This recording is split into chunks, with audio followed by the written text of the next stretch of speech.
السلام عليكم. الفرق بين البرد والإنفلونزا. طيب مبدئيا لما بتحس بإرهاق وصداع تبدأ تتساءل هو ده برد ولا إنفلونزا؟ الكثير منا يخلط بين هذين المرضين الشائعين، ولكن معرفة الفرق بينهم مهم جدا لاتخاذ القرارات المناسبة للعناية بصحتك. في الفيديو دوت هشارككم معلومات توعوية عامة عن الفروق الرئيسية بين البرد والإنفلونزا، وتذكر دائما ان هذه المعلومات هي للتوعية العامة فقط، وعند المرض من المهم استشارة الطبيب. اهم حاجه في الجزء الاول يا جماعه فهم البرد العادي. ما هو البرد؟ البرد هو عدوى فيروسيه شائعه تصيب الجهاز التنفسي العلوي، وعاده ما تكون خفيفه ومؤقته، يمكن ان يسببها اكثر من 200 نوع مختلف من الفيروسات. ايه هي اعراض البرد العام يعني كده؟ يبقى هيبدا تدريجي يا جماعه. الاعراض بسيطه: سيلان واحتقان الانف، عطس متكرر، التهاب خفيف في الحلق، سعال خفيف، صداع خفيف، الشعور بتعب بسيط.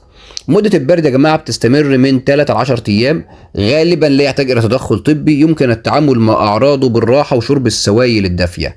طيب الجزء الثاني يا جماعة من الموضوع هو فهم الإنفلونزا. ما هي الإنفلونزا بقى؟ الإنفلونزا هي عدوى فيروسية أيضا لكنها أكثر حدة من البرد. تسببها الفيروسات الإنفلونزا من النوع A أو B أو C.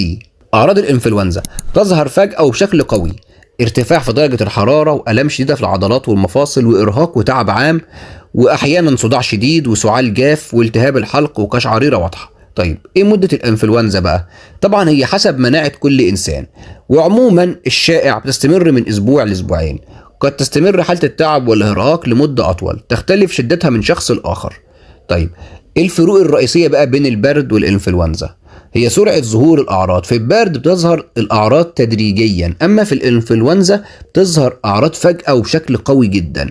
شدة الأعراض: البرد أعراض خفيفة إلى متوسطة، أما الإنفلونزا يا جماعة هي أعراض من متوسطة لشديدة.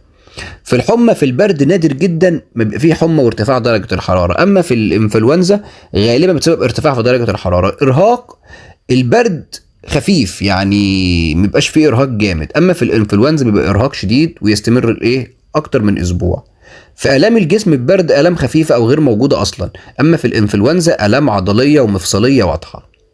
العناية الذاتية بقى والتوعية. العناية بالنفس عند الإصابة: 1. الراحة الكافية. 2. شرب كميات وفيرة من السوائل والشوربة والمية. تناول الأطعمة الصحية، استخدام المناديل عند العطس أو السعال، غسل اليدين بانتظام مش أقل من 20 ثانية، البقاء في المنزل لتجنب نقل العدوى. طيب متى يجب طلب الرعاية الطبية بقى؟ عند ارتفاع شديد في درجة الحرارة أو ارتفاع درجة الحرارة عموما، استمرار الأعراض لفترة طويلة، صعوبة في التنفس، ألم في الصدر، دوخة مستمرة أو إغماء، الشعور بارتباك أو عدم وضوح، تفاقم الأعراض بعد تحسنها.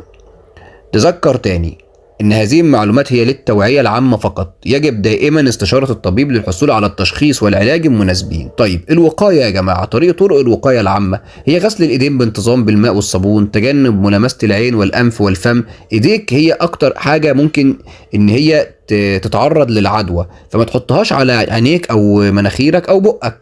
الابتعاد عن المرضى، يعني أي حد مريض ابعد عنه على قد ما تقدر وتخلي فيه مسافة آمنة. تغطية الفم والأنف عند العطس أو السعال. الحفاظ على نظافة الأسطح المشتركة. اتباع نمط حياة صحي لتقوية جهاز المناعة. طبعا لازم تناول غذاء متوازن. ممارسة الرياضة دوت بيخليك في حتة تانية خالص ويقوي صحتك جدا ومناعتك. الحصول على قسط كافي من النوم، أهم حاجة هي النوم، وإدارة التوتر.